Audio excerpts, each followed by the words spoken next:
Hi guys! Welcome back to my channel. So in today's video, as you can see sa title, gagawa ako ng mga makeup must-haves. Pero yung focus ko today guys is yung mga tanging makeup na kailangan mo sa buhay mo. If you're one of the girls out there na ayaw namang mag-collect ng makeup, ayaw namang mag-hoard ng makeup, ito yung mga marirecommend kong product sa inyo na pwede nyong pagsimulan. Pwede kayong dun magsimula. Bobo sa English, bobo sa Tagalog. Ito yung mga makeup products na pwede kayong dito magsimula. Tama na ba yung grammar ko? Basta yun. I know you get the point. Pero it's basically the makeup products that you only need in your life. Lalo na pag gusto mo simple makeup lang. And also yung mga products na ipapakita ko guys, available lang locally. So madali silang hanapin. Reasonable and affordable din yung mga prices. Disclaimer lang guys, wala akong nilagay ng mga eyeshadow dito, mga setting spray. Wala akong nilagay. Kasi these are the makeup products that I would reach for kung gusto ko lang simple makeup or everyday makeup look lang talaga. Walang mga eyeshadows, walang mga highlighters, walang ganun. Simple everyday makeup, perfect for the humid weather in the Philippines. Ewan ko na lang kung hindi ko kayo makumbinsi doon. So ayun, without further hanash, let's go ahead and start. Kanina nung namimili ako ng mga makeup na ipapakita sa inyo, yung kukunin ko lang talaga sana is diretso na sa powder foundation. Pero girls, I know, meron pa rin sa atin na gustong maglagay ng base kahit papano or kahit minimal lang. So may papakita ko sa inyo a few recommendations. First is this Quick FX Tinted Moisturizer. This is only 59 pesos guys and you get 10 grams of product. Light coverage lang talaga guys. Hindi tayo mag-e-expect ng full coverage kasi nga tinted moisturizer lang siya. Isa to sa masasuggest ko talaga kasi 2-in-1 na siya. May moisturizer siya, tapos may coverage siyang nabibigay. Okay to guys. Hanap lang talaga kayo ng magandang setting powder na mag-work sa inyo, lalo na if you have oily skin kasi yung oil control niya medyo so-so lang. For concealers, hindi ko na rin sana talaga to i-include, pero I know, I gotcha. I know may mga parts talaga tayo ng mukha natin na gusto nating takpan. Gustong takpan talaga. No? Gustong i-conceal. Grabe talaga yung takpan. Lalo na pag alam natin na pag pumasok tayo, andun si crush. Been there than that. May dalawa akong concealers na marirecommend. These are both from Maybelline. Depende na sa inyo yung preference ng coverage. Ito mas marirecommend ko tong Age Rewind sa mga girls na may gustong takpan talaga kasi this helps. Hindi naman niya matatakpan talaga yung mga acne spots ng bonggang-bongga pero it does help. Kung minimal lang naman yung mga imperfections nyo, okay na okay tong Maybelline Fit Me. 199 pesos na lang to from 299. Ginawa na nilang 199 kasi nung tinanong ko yung sales lady, parang mataas daw yung demand na babaan yung presyo. So 199 na lang to moving forward. Ito 499 or 399 ata. Medyo may kamahalan pero it does the job. Let's proceed with powders. Yung mga pinili kong powders guys, hindi sila mga loose. Yung pinili ko, yung powder foundation talaga. Kasi minsan may mga times naman talaga na ayaw nating maglagay ng mga moisturizer, mga concealer. Gusto natin diretso na sa powder foundation. Isa lang sana yung i-recommend ko pero marami sa inyo nag-comment dun sa mga previous videos ko na magbigay ako ng mga options or mga recommendations. First is this Maybelline Fit Me Matte Plus Poreless Foundation in the shade 220 Natural Beige. Perfect sa akin to kahit gamitin ko siya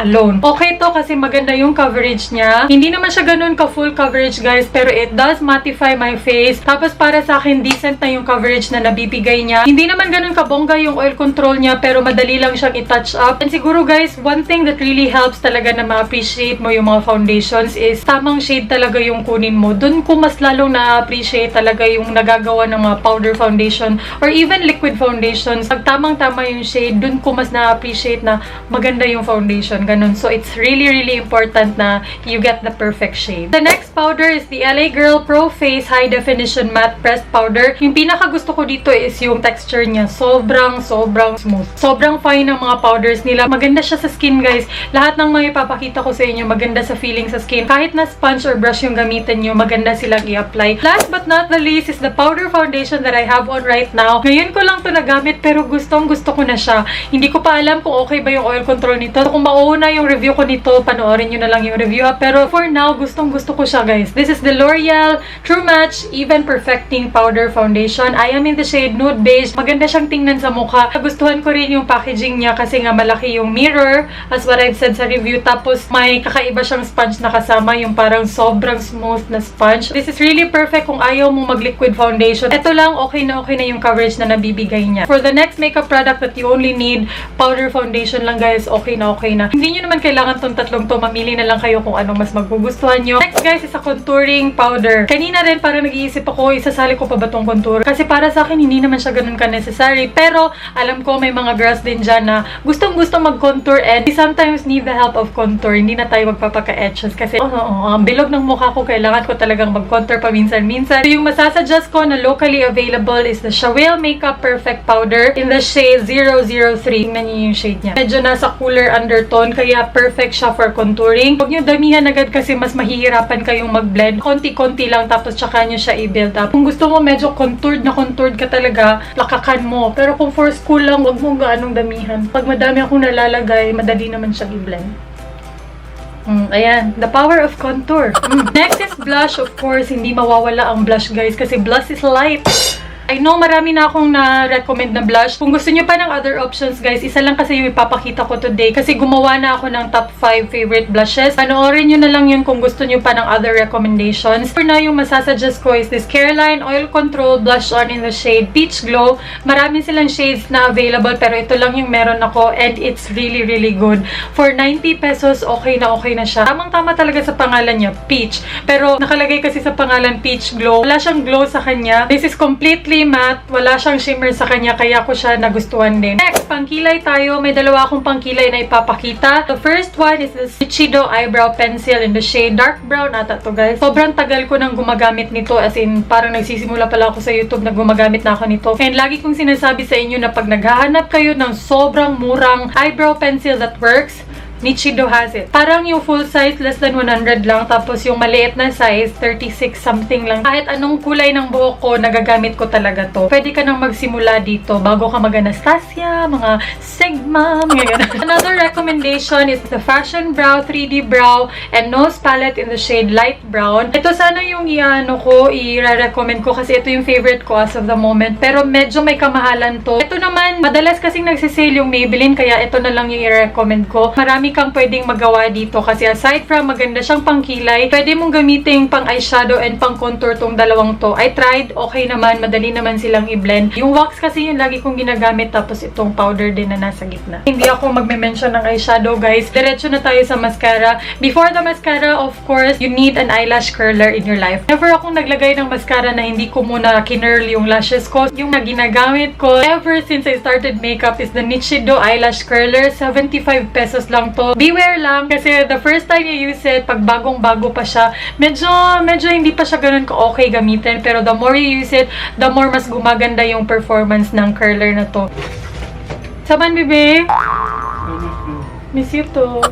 Let's move on to mascara. May dalawa akong recommendations dito. Actually, tatlo. Pero wala ako nung isa, so hindi ko mapapakita. First is this Nichido Color Eyes Mascara and Eyeliner. Dual-ended siya, guys. So, on the other side, meron kang liquid liner. Kung mahilig ka sa liquid liner, hindi ka mabubuhay nang walang liquid liner, pwede mo itong gamitin kasi sa kabilang side, meron na din siyang mascara. Pero hindi ko ganong bet yung eyeliner nyo, guys, kasi mahirap tanggalin. Alam nyo yung eyeliner na pag sinubukan nyo i-remove ng makeup remover, kakapanda eyes kayo kasi nagsasmudge siya dito sa lower lash line mo na sobrang pangit and sobrang hirap tanggalin. Kaya hindi ko ganong ginagamit yung eyeliner part. Though okay naman yung eyeliner, guys. It's really, really pigmented. Mas gusto ko yung mascara kasi navo-volumize niya yung lashes ko. Medyo mahirap siyang tanggalin itong dalawang to. Pero yung performance, okay na okay. And the best thing, murang-mura lang. Siguro 168 to, tapos nag-sale, naging 130 na lang. Tapos dalawang products na yung makukuha mo. Check this out. Baka magustuhan nyo, baka mag-work sa inyo. May mascara na tapos may eyeliner na. Another mascara na marirecommend ko is yung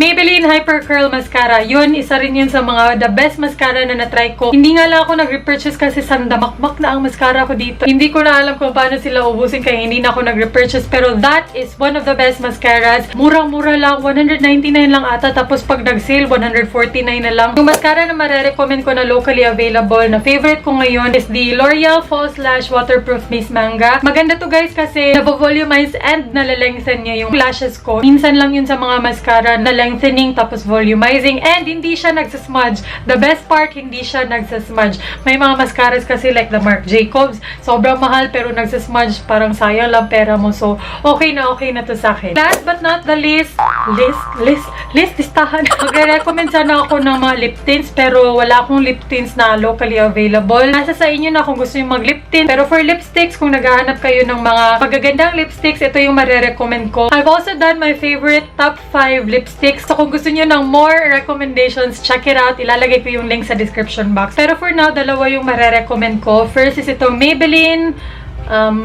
Ay, naku. Powder Matte by Color Sensational Maybelline. Touch of Nude yung shade niya. Itong, and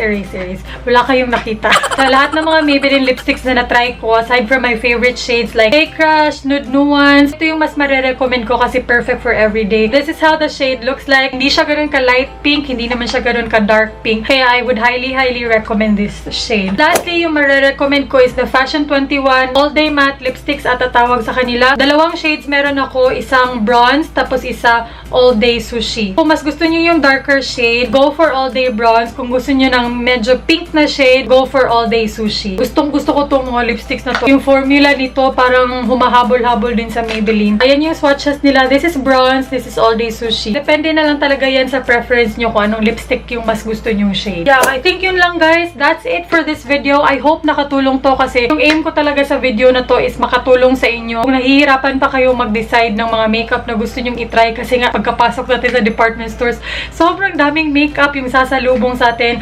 Maguguluhan talaga tayo. So, those are my top picks. And in my own opinion and preference, these are all the makeup products that we only need in our life. Pag meron ka nito, solve ka na talaga. Please, don't forget to like this video kung nagustuhan nyo yung video, kung nakatulong, kung may naitulong man ako sa inyo. Please do like this video. Share this with your friends na nagsisimula pa lang din mag-makeup and hopefully makatulong rin to sa kanila. Thank you guys so much for watching. I'll see you soon and hanggang salamat!